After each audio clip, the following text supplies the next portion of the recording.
तो उन्होंने कहा हाँ, धन के बहिर्गमन का सिद्धांत इन्होंने ठीक लिखा है। यानी अंग्रेज यहाँ से जो पैसा लूट रहे थे, देखो आज भी देश किस बारे में जिक्र करता है, आज देश जिक्र करता है हमारा देश लड़ रहा होता है कि आपका राणा सांगा महान थे या नहीं थे, या आपका बाबर देश में आया तो क्यों आया। आज हमारा देश इन चीज़ों पे उलझा हुआ है और बहुत सारे उस तरह की चीज़ों पर हम बात करते हैं। लेकिन इसका दूसरा पैमाना आप देखिए, भारत में अगर आपका जो मान के चलो कोई भी कट्टर शासक भारत में जो आया जिसने यहाँ के धर्म को हानि पहुंचाई, या यूँ कहिए सनातन धर्म को जिसने हानि पहुंचाई, तो बेशक वो प्रश्न चिन्ह के लायक है, या कोई भी ऐसा शासक प्रश्न चिन्ह के लायक है। लेकिन हमारे देश में आपने एक व्यवस्था देखी होगी, लोग अक्सर कहते रहते हैं अंग्रेजों ने हमको व्यवस्थाएं दी।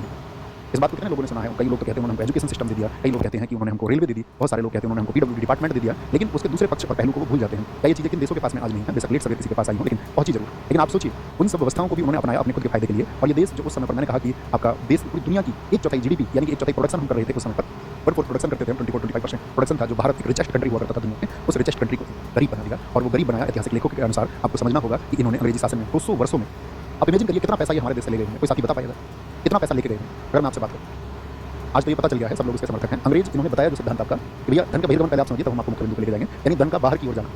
धन कहाँ जा रहा था? ब्रिटेन का। यहाँ का रॉ मटेरियल कहाँ जाता था? ब्रिटेन। ब्रिटेन में रॉ मटेरियल को वो लोग प्रोसेस करते थे, उसको साथ ही आपका फिनिश्ड गुड में कंप्लीट करते थे और वापस कहाँ बेचते थे? इंडिया। और इंडिया में लोग क्यों खरीदते थे भैया? फिर भारत से कच्चा माल लिया, ब्रिटेन लिया, ब्रिटेन वालों ने उसको बनाया और भारत में बेचा, फिर उस पर टैक्स लगाई और सस्ते में हमारे कच्चे माल को खरीद लिया। यानी दोहरा लाभ, दोनों तरफ से लाभ, खरीदा भी सस्ता और बेचा महंगा। क्यों भारत क्यों नहीं कर पा रहे थे? क्योंकि उस समय पे ब्रिटेन में औद्योगिक क्रांति हो चुकी। और दुनिया में कोई भी टीचर आपको अगर औद्योगिक क्रांति के वजह से ये कहे ना कि आपका ब्रिटेन या यूरोप को बहुत विचारक या वैज्ञानिक लोग मिल गए इसलिए उन्होंने मशीनें डेवलप करनी, आप कहना नहीं। ब्रिटेन को बहुत अधिक वैज्ञानिक लोग मिल गए इसलिए उन्होंने अपने यहाँ पर औद्योगिक क्रांति कर लिया, इंडस्ट्रीज में रिवॉल्यूशन को लेकर के। इसका मुख्य कारण है कि उनके पास में भारत से पैसा पहुंचा। आप कभी रिसर्च करेंगे साथी तो आप इस बात को जानेंगे कि ब्रिटेन की औद्योगिक क्रांति का जो फर्स्ट फेज कहा जाता है, जिसको प्रथम चरण कहा जाता है, वह प्रथम चरण 1780 से 1850 तक चला। और 1780 में ही औद्योगिक क्रांति का पहला चरण अपने चरण पर पहुंचा, क्योंकि ब्रिटेन को जिस पैसे की जरूरत थी, जिस धन की जरूरत थी, वो उन्होंने हम भारतीयों के खून से चूस करके अपने देश में जमा किया।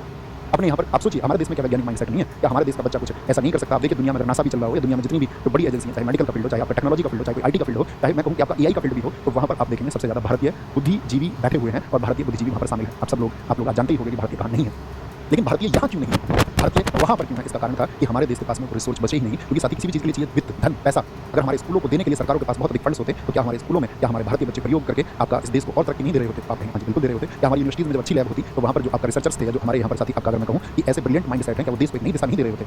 हमारे देश में तो अभावों में करके दिखाया है, बहुत कम खर्चे में चीज़ों को करके दिखाया है विज्ञान के क्षेत्र में। और जिस चीज़ को अन्य देश 10-10 गुने खर्चे में करते हैं, उसको 1/10 हिस्से में भारत करके दिखा देता है। बहुत बड़े प्रयोगों में हमने दिखाया है। लेकिन वो फंड्स, वो पैसा, वो धन यहाँ पर बचा नहीं। वो धन कहाँ चला गया? ब्रिटेन। तो ब्रिटेन में जब धन चला जाएगा तो माइंडसेट तो अपने आप ही काम करेगा ना। यानी उन लोगों को प्रयोग के लिए पैसा है, एक्सपेरिमेंट के लिए उनके पास पैसा ही पैसा है।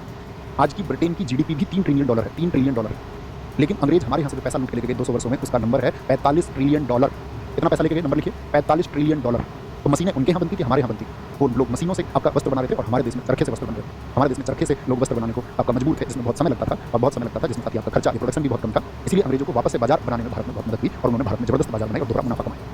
समझ पा रहे हैं? इंडस्ट्रियल रिवॉल्यूशन जो हुआ आपका, इंडस्ट्रियलाइजेशन रिवॉल्यूशन जो हुआ आपका, यानी कि जो औद्योगिक क्रांति हुई ब्रिटेन में, उसका कारण क्या था? भारत का पैसा। अब आप सोचेंगे 1 ट्रिलियन कितना होता है? कितने साथी बता सकते हैं 1 ट्रिलियन कितना होता है? 1 ट्रिलियन बता सकते हैं? 1 ट्रिलियन होता है पैसा आपका 1 लाख करोड़। 1 ट्रिलियन में 12 जीरो होते हैं। 1 लाख करोड़, इकाई, दहाई, सैकड़ा, हज़ार, 10,000, लाख, 10 लाख, करोड़, 10 करोड़, 100 करोड़, 1000 करोड़, 10,000 करोड़ और 1 लाख करोड़। ये तो 1 ट्रिलियन है सिर्फ। मैं कह रहा हूँ 45 ट्रिलियन। 45 ट्रिलियन क्या हो जाएगा? 45 ट्रिलियन। अब इसमें भी डॉलर, अब इसमें मल्टीप्लाई करो 80, मल्टीप्लाई कर लो इसमें लगभग 80 का, तो आपको पता चलेगा इन्होंने कितना यहाँ से पैसा लूटा। आपका दिमाग हैरान हो जाएगा। इस देश को प्रेम करने वाला कोई व्यक्ति होगा तो अंग्रेजों से एकदम से सख्त नफरत करने लग जाएगा कि उन्होंने हमारे देश क्या किया, और इस पैसे को सारे को ले जाकर के ब्रिटेन में लगा दिया और भारतीयों को भूखा मरने के लिए। अब काहे की रेल बच जाती है और काहे का एजुकेशन सिस्टम बच जाता है। ठीक है, वो सब चीज़ें उन्होंने अपने लाभ के लिए पैदा की। और ये जो चीज़ें हैं ना, ये धन मैं आपको बता रहा हूँ, इतना पैसा ये यहाँ से ले गए, इसी घटना को तो कहा जाता है इंपीरियलिज्म, साम्राज्यवाद। पॉलिटी में मैंने आपको इंपीरियलिज्म की डेफिनेशन समझाई थी। साम्राज्यवाद क्या है? जब एक देश किसी दूसरे संसाधनों का प्रयोग करके खुद को बहुत मजबूत बना करके उस देश का राजनीतिक आर्थिक शोषण करे, वहाँ के सारे रिसोर्सेज को इस्तेमाल कर ले और उन पर अपना वर्चस्व और अधिकार समझे और उसका खून चूसे, यही साम्राज्यवाद है। और इसमें ब्रिटेन सबसे आगे निकला दुनिया। बात क्लियर है? ये बात समझ में आई सारे लोगों को? आपको आप कहेंगे हाँ जी।